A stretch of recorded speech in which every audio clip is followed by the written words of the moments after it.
वीरेन जी, तुम बम मारता है, चुपके से मारना है। ये मेरे शब्द नहीं, मणिपुर के मुख्यमंत्री वीरेन सिंह ने एक बातचीत के दौरान यह बताया कि भारत के गृह मंत्री ने उनसे ये बातचीत की। इसकी सच्चाई क्या है? क्या मणिपुर के मुख्यमंत्री बम फेंकवा रहे थे मणिपुर हिंसा के दौरान? क्या मणिपुर के मुख्यमंत्री को देश के गृह मंत्री ने चुपके से बम मारने की बात कही? यह सच है या झूठ है? कैसे पता चलेगा? और बार बार हम लोग ये बात कहते रहे कि मणिपुर की हिंसा राज्य प्रायोजित हिंसा है।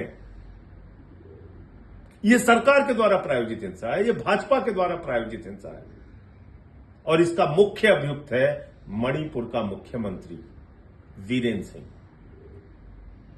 वायर ने अपनी एक रिपोर्ट के जरिए यह खुलासा किया। यह बहुत ही गंभीर खुलासा है, देश को चौंकाने वाला खुलासा है।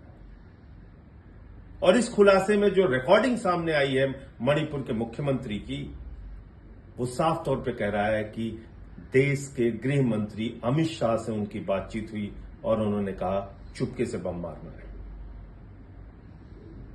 मणिपुर के मुख्यमंत्री का इस्तीफा होना चाहिए, उनसे पूछताछ होनी चाहिए कि उनकी बात में कितनी सच्चाई है।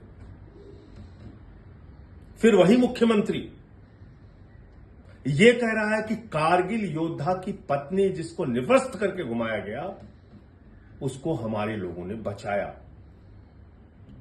और आगे वो कह रहा है कि निवस्त करके महिलाओं को घुमाने वाले दरिंदों को रिवार्ड मिलना चाहिए, उनको सजा नहीं मिलनी चाहिए।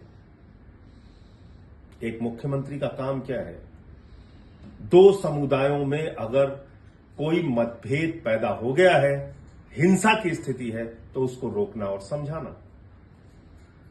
मणिपुर के मुख्यमंत्री का तीसरा ऑडियो जो है वो कहता है एक समुदाय के बारे में कि वो किस तरीके से सत्ता में और नौकरियों में हावी हो रहे हैं। इसका मतलब कि उनके ऊपर एक दोषारोपण करके उनके खिलाफ लोगों को भड़काने की कार्रवाई, ये भी मुख्यमंत्री कर रहे हैं। क्या ये सब कुछ काफी नहीं है? ये जानने और बताने के लिए कि मणिपुर की हिंसा राज्य प्रायोजित हिंसा थी, सरकार प्रायोजित हिंसा थी, बीजेपी के द्वारा प्रायोजित हिंसा थी, मुख्यमंत्री के द्वारा प्रायोजित हिंसा थी और इसमें केंद्र सरकार का पूरा संरक्षण था। भारत के प्रधानमंत्री एक शब्द भी नहीं बोले मणिपुर की हिंसा पे, महिलाओं के साथ हो रही दरिंदगी पे एक सवाल नहीं खड़ा किया भारत के प्रधानमंत्री ने। ये तमाम ऐसे सवाल हैं जिसका जवाब सरकार से मांगना चाहिए और आवाज उठानी चाहिए। ये जो वीडियो सामने आया है, ये जो ऑडियो सामने आया है, ये बहुत चौंकाने वाला है और निश्चित रूप से इसके बारे में सबको एक स्वर में आवाज उठाना पड़ेगा, सरकार से सवाल पूछना पड़ेगा। जय हिंद।